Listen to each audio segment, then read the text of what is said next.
नाथपंथी जो लोग होते हैं ये जड़ी बूटी में बड़ा विश्वास रखते हैं और इनको ज्ञान भी होता है जड़ी बूटियों का। जंगलों में तपस्या करते करते इनको काफ़ी सारा ज्ञान हो जाता है। कौन से जड़ी बूटी का प्रयोग किस बीमारी को ठीक करने में किया जाएगा, ये सब इनको खूब आता है। तो कोनो बीमारी का जड़ी बूटी जब आप किसी को देंगे तो उसके बदले में आप दो चीज़ नहीं ले सकते हैं। नकझाबा कंजाबा समझ रहे हैं? सोना के अंगूठी नहीं ले सकते हैं, गले का हार नहीं ले सकते हैं, चैन नहीं ले सकते हैं, कान में का बाली नहीं ले सकते हैं, नाक में का नथुनी नहीं ले सकते हैं। आप इलाज के बदला में रोकड़ा नहीं ले सकते हैं। कब? जब आप नाथपंथी संप्रदाय के हैं तब। आजकल के जो इलाज करने वाले हैं वो लोग क्या बोलते हैं, आपका बात तो तब सुनेंगे जब आप फीसवा पहले जमा किए हैं। तो आप अपना फी पहले दीजिए और तब जाकर डॉक्टर साहब से कहिए कि हमको ये तकलीफ़ है। तो आपको अपना बतिया सुनाने के लिए पहले पैसा देना पड़ेगा कि आप पहले पैसा दीजिए, तब जाके आपका बतिया सुना जाएगा कि आपको सर्दी है कि बुखार है कि घुटना में दर्द है।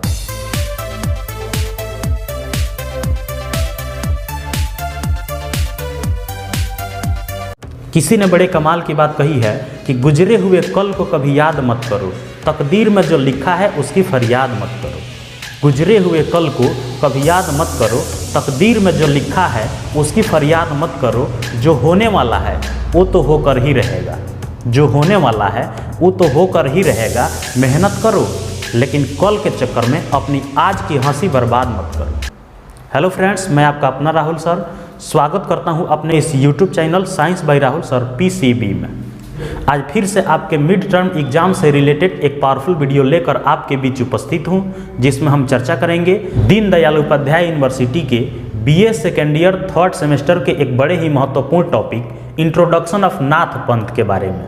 तो आज हम एक एक करके नाथ पंथ से जुड़ी जितनी भी महत्वपूर्ण जानकारियां हैं उन सबको एक एक करके चार्ट के माध्यम से आपके दिलो दिमाग तक पहुंचाने का प्रयास करूंगा। उम्मीद है कि आपको इस वीडियो के माध्यम से कुछ दिनों पश्चात होने वाले मिड टर्म के एग्जाम में काफ़ी सहूलियत मिलेगी। तो जिन भाई बंधुओं के BA second year 3rd semester के नाथ पंथ का कोर्स कोड HIS 100 है तो उनके लिए ये वीडियो बहुत ही महत्वपूर्ण साबित होने वाली है, क्योंकि आज हम इस वीडियो में नाथ पंथ से जुड़ी जितनी भी जानकारियां हैं, जैसे नाथ पंथ की उत्पत्ति कैसे हुई, नाथ पंथ कितने प्रकार के होते हैं, नाथ पंथ में किन किन साधुओं को रखा गया है, उनकी वेशभूषा क्या है, उनकी जीवन शैली क्या है, तो एक एक करके इन सभी बिंदुओं के बारे में विस्तार पूर्वक चार्ट के माध्यम से आपके दिलो दिमाग तक पहुँचाने का प्रयास करूँगा।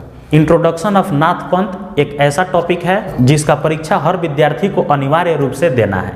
जिस प्रकार से BA फर्स्ट ईयर में आप इंट्रोडक्शन ऑफ पंडित दीनदयाल उपाध्याय के बारे में एग्जाम दिए थे, पंडित दीनदयाल उपाध्याय के जीवनी के बारे में पढ़े थे, ठीक वैसे ही सेकेंड ईयर में आपको नाथ पंथ के परिचय के बारे में आपको पढ़ना होगा। ये एक कंपलसरी सब्जेक्ट है जो हर विद्यार्थी को इसका परीक्षा देना ही है। तो आज हम एक एक करके नाथ पंथ से जुड़ी जितनी भी जानकारियां हैं उन सबको समझने का प्रयास करेंगे। तो अब हम लोग समझेंगे कि नाथ पंथ का परिचय क्या है। तो परिचय को हम लोग एक चार्ट के माध्यम से समझने का प्रयास करेंगे, क्योंकि चार्ट से समझने का फ़ायदा ये होता है कि इससे समय की बचत होती है, जगह की बचत होती है, ऑब्जेक्टिव और सब्जेक्टिव दोनों एक साथ आपके दिलो दिमाग तक आसानी से पहुँच जाता है। इसलिए आप देखे होंगे कि हमारा हर एक वीडियो चार्ट पर ही आधारित होता है। तो हम लोग नाथ पंथ के बारे में भी चार्ट के माध्यम से समझने का प्रयास करेंगे, क्योंकि ऑब्जेक्टिव और सब्जेक्टिव दोनों के बारे में जानना आपको बहुत ज़रूरी है। तो सबसे पहले हम लोग जानेंगे कि नाथ पंथ का परिचय क्या है। तो नाथ पंथ संप्रदाय एक हिंदू धार्मिक पंथ है। नाथ पंथ जो संप्रदाय है वह क्या है, एक हिंदू धर्म का पंथ है, हिंदू धार्मिक पंथ है। कौन? नाथ पंथ। इसकी उत्पत्ति कब हुई थी? तो उत्पत्ति हुई थी मध्य युग में। नाथ पंथ की उत्पत्ति कब हुई थी? मध्य युग में हुई थी। नाथ पंथ के संस्थापक कौन है? तो नाथ पंथ के संस्थापक हैं गोरखनाथ। कौन है? गोरखनाथ। नाथ पंथ का आधार क्या है, मतलब कि नाथ पंथ किस पर आधारित है? तो हठ योग की साधना पर आधारित है। नाथ पंथ जो है ये हठ योग की साधना पर आधारित है। तब साधना माने तपस्या होता है, तप करना, तपस्या करना। तो हठ योग की साधना पर आधारित है। कौन? नाथ पंथ। नाथ पंथ के प्रथम गुरु कौन थे? तो शिव थे। कौन थे? शिव। शिव समझ ही रहे हैं, शंकर भगवान। हिंदू धर्म के एक बड़ी ही प्रसिद्ध देवता हैं शंकर भगवान शिव। तो वही इनके क्या हैं? प्रथम गुरु हैं। प्रसिद्ध गुरु की अगर हम बात करें तो नाथ पंथ के प्रसिद्ध गुरु में अनेकों गुरुओं का नाम आता है, लेकिन उनमें से मुख्य कौन कौन है? मच्छिंद्रनाथ, मत्स्येंद्रनाथ और गोरखनाथ। ये तीन जो हैं ये प्रसिद्ध गुरुओं के अंतर्गत आते हैं। इन तीनों के अलावा और भी कई गुरु हैं, लेकिन प्रसिद्ध यही तीन हैं। प्रथम गुरु कौन है? शिव है। और प्रसिद्ध गुरु कौन है? मच्छिंद्रनाथ, मत्स्येंद्रनाथ और गोरखनाथ। नाथों की संख्या कितनी है? तो नाथों की संख्या कितनी बताई जाती है? 9 बताई जाती है। नाथ पंथ के कुल देवी की अगर हम बात करें तो नाथ पंथ के कुल देवी कौन है? माँ हिंगलाज माता। कुल देवी कौन है? माँ हिंगलाज माता। इसको आपको याद रखना होगा। नाथ पंथ के कुल देवी कौन है? माँ हिंगलाज माता। नाथ पंथ के अगर हम प्रकार की बात करें तो नाथ पंथ को 12 भागों में बांटा गया है, 12 वर्गों में विभाजित किया गया है। इसीलिए नाथ पंथ को 12पंथी योगी भी कहा जाता है। नाथ पंथ को क्या कहा जाता है? 12पंथी योगी। तो ये तो हो गया आपका बेसिक परिचय। अब आप इसको एग्जाम में लिखेंगे कैसे? मतलब कि अगर आपके एग्जाम में क्वेश्चन आ जाए कि नाथ पंथ का परिचय दें, चाहे नाथ पंथ पर संक्षिप्त टिप्पणी करें, तो आप आंसर कैसे लिखेंगे? तो सबसे पहले ऊपर लिखेंगे नाथ पंथ की परिचय या नाथ पंथ का परिचय, और वहाँ से लिखना शुरू करेंगे। नाथ पंथ संप्रदाय एक हिंदू धार्मिक पंथ है। कैसे लिखेंगे? नाथ पंथ संप्रदाय एक हिंदू धार्मिक पंथ है जिसकी उत्पत्ति मध्य युग में बताई जाती है। नाथ पंथ के संस्थापक गोरखनाथ को माना जाता है। नाथ पंथ हठ योग की साधना पर आधारित है और उनके प्रथम गुरु शिव हैं। नाथ पंथ के प्रसिद्ध गुरुओं में मच्छिंद्रनाथ, मत्स्येंद्रनाथ और गोरखनाथ का नाम सबसे पहले आता है। लेकिन इन तीनों के अलावा अन्य और भी नाथ पंथ के गुरु हैं। विद्वानों के अनुसार नाथों की संख्या 9 बताई जाती है।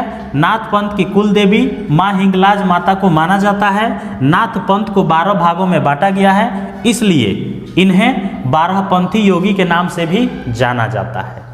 इतना आप लिख देंगे, ये हो गया आपका परिचय।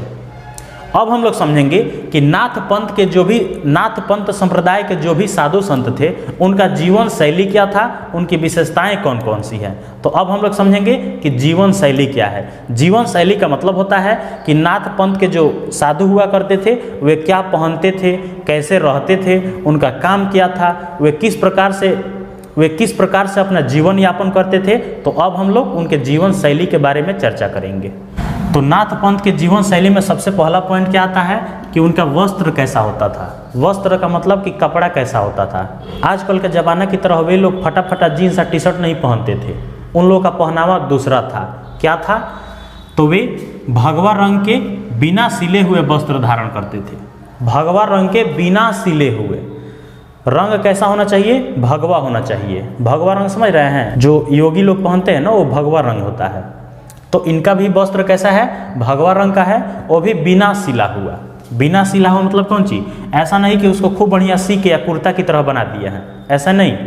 बिना सिला हुआ, बिना सिलाई के कपड़ा हुआ करते थे और उसी को लपेट के अभी लोग वस्त्र के रूप में धारण करते थे। कौन? नाथपंथी लोग। नाथपंथ के जो भी साधु हैं वे लोग गले में काले रंग की ऊन से निर्मित जनेऊ धारण करते थे। कपड़ा कैसे पहनते थे? भगवा रंग के बिना सिला हुआ। उसके अलावा वे लोग क्या पहनते थे? गले में जनेऊ पहनते थे। और जनेऊ किससे बना होता था? काले रंग के ऊन से बना होता था। काले रंग के जो ऊन मिलते हैं उस ऊन से बना होता था क्या? जनेऊ। तो ऊन का रंग कैसा होना चाहिए? काला। और जो वस्त्र धारण करते थे उसका रंग कैसा होना चाहिए? भगवा रंग होना चाहिए। एक हाथ में चिमटा तो दूसरे हाथ में कमंडल। वे लोग हाथ में क्या लेके चलते थे? तो एक हाथ में चिमटा लिए रहते थे। चिमटा समझ रहे हैं? किसी गर्म चीज़ को पलटने के लिए उपयोग किया जाता है। तो एक हाथ में वे लोग चिमटा लिए रहते थे और दूसरे हाथ में कमंडल लिए रहते थे। कमंडल साधु संतों का सबसे महत्वपूर्ण पार्ट होता है। कमंडल वो लोग लेके चलेंगे ही चलेंगे। तो एक हाथ में क्या रखते थे? चिमटा रखते थे और दूसरे हाथ में कमंडल रखते थे। ये तो हो गया उनका जीवन शैली, मतलब क्या पहनते थे। अब हम लोग चर्चा करेंगे कि उनके आभूषण क्या हुआ करते थे। आभूषण का मतलब गहना गुड़िया जिसको बोलते हैं। तो गहना गुड़िया में भी क्या पहनते थे? दोनों कानों में कुंडल। कुंडल पता है आपको? दोनों काल में बाली जैसा बड़ा बड़ा, मोटा और बड़ा बड़ा दोनों साइड में बाली के आकार का होता है कुंडल। तो दोनों कानों में वे क्या पहनते थे? कुंडल पहनते थे। कौन लोग? जो नाथपंथी जो लोग हैं वे लोग कानों में क्या पहनते थे? कुंडल पहनते थे दोनों कान में। कमर में कमरबंद तथा जटाधारी हुआ करते थे। कमर में कमरबंद, हम लोग अभी बेल्ट पहनते हैं, कमर में क्या पहनते हैं, बेल्ट पहनते हैं। ये लोग भी कमरबंद पहनते थे। कमरबंद एक तरह का कमर में पहनने वाला एक चीज़ है, उसको ये लोग क्या करते थे, कमरबंद पहनते थे। और ये कैसे होते थे, जटाधारी। जटाधारी का मतलब होता है कि इनका जो बाल हुआ करता था वो जटा के रूप में होता था। जैसे नागा साधु को आप लोग देखे होंगे, नागा साधु कुछ कुछ कपड़े पहनते हैं थोड़ा बहुत, और कुछ कुछ तो बिल्कुल नंगे ही घूमते हैं। कुंभ के मेला में कभी जाएंगे तो आप देखेंगे नंगे साधु वहाँ आपको देखने को मिल जाएंगे। तो बाल उनका कैसा होता है, जटा के रूप में होता है, ठीक वैसे ही जैसे नाथपंथियों के बाल हुआ करते हैं। तो नागा साधु दूसरा है और ये दूसरे हैं, लेकिन उनका बाल दोनों का क्या होता है, जटा के रूप में होता है, जटाधारी दोनों होते हैं। अब हम लोग नाथ पंथ की विशेषताओं के बारे में जानेंगे कि नाथ पंथ की विशेषताएं क्या है, नाथ पंथ संप्रदाय की कौन कौन सी विशेषताएं हैं। तो हम लोग एक एक करके उन विशेषताओं को समझेंगे। पहला विशेषता है कि नाथ संप्रदाय के जो भी संत हैं या जो भी साधु हैं उनमें कोई भी भेदभाव नहीं होता है। उनमें कोई भी भेदभाव नहीं होता है, मतलब कि आप चाहे किसी भी धर्म के हैं, किसी भी जात के हैं, आप गोरे हैं कि काले हैं कि छोटे हैं कि बड़े हैं कि नाटे हैं कि कैसे हैं, कोई फर्क नहीं पड़ता है। सबको एक नज़र से वे लोग देखते हैं। कौन, नाथपंथी लोग।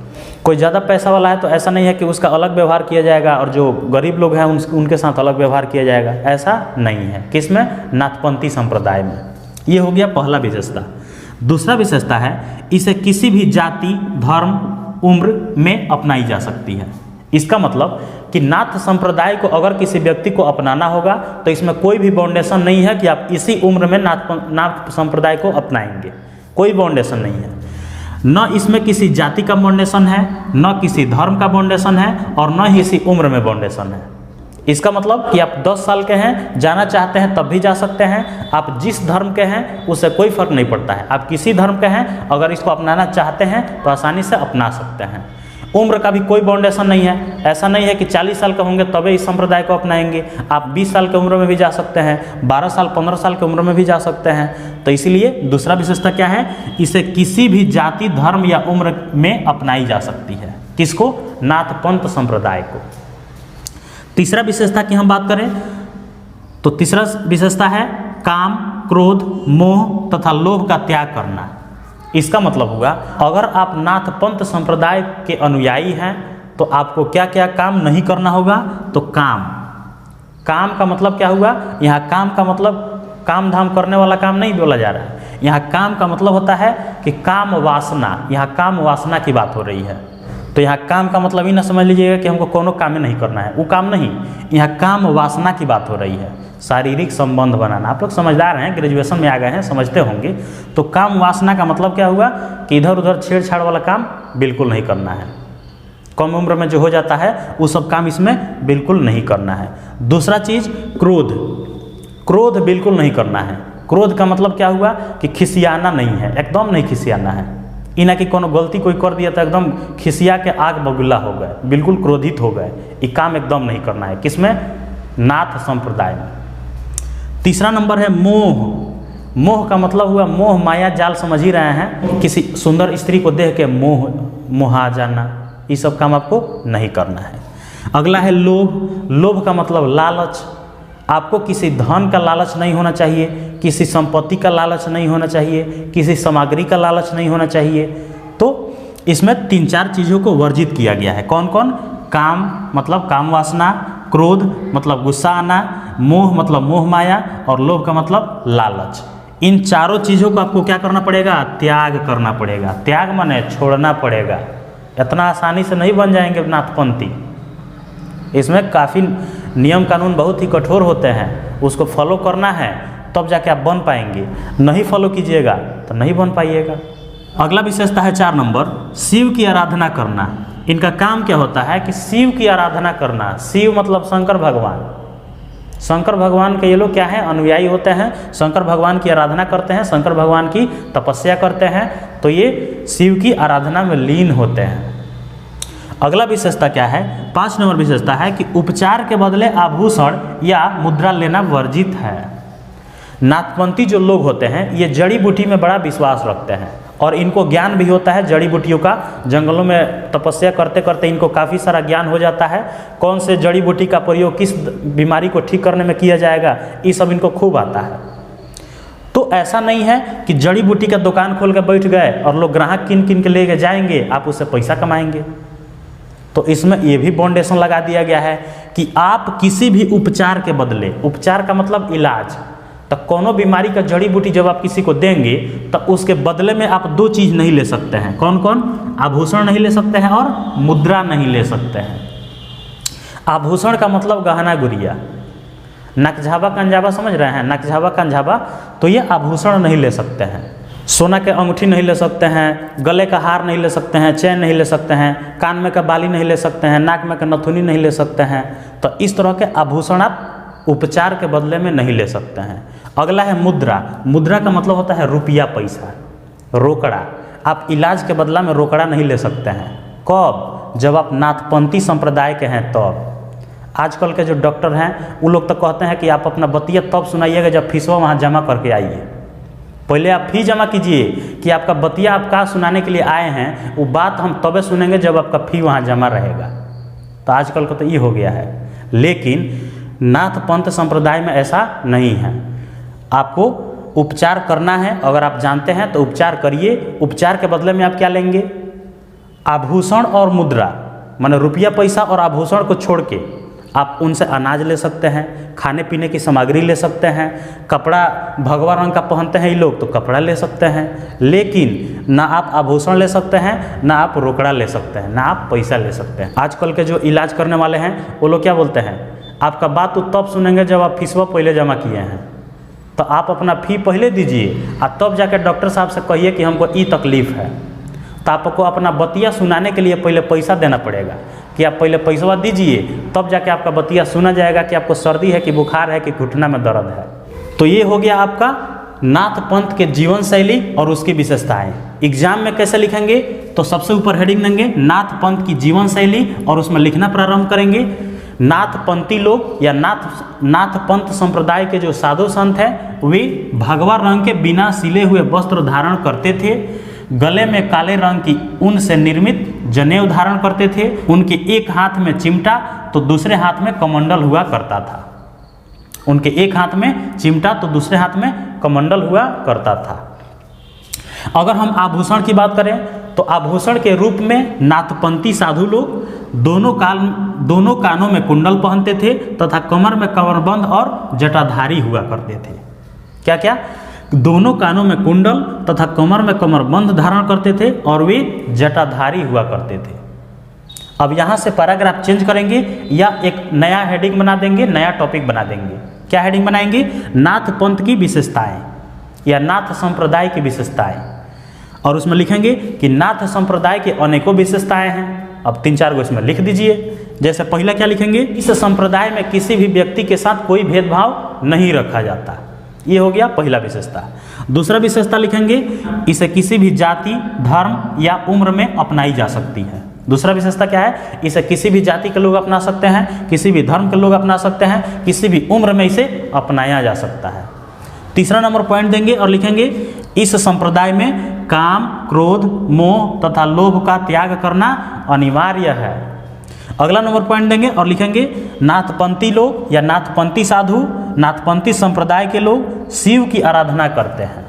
नाथपंथी संप्रदाय लोग क्या करते हैं? शिव की आराधना करते हैं। 5वां नंबर पॉइंट देंगे और लिखेंगे नाथ संप्रदाय के साधु संत उपचार के बदले आभूषण या मुद्रा नहीं ले सकते हैं, बल्कि खाने पीने की वस्तुएं जैसे अनाज, चावल, दाल, दूध ये सब ले सकते हैं।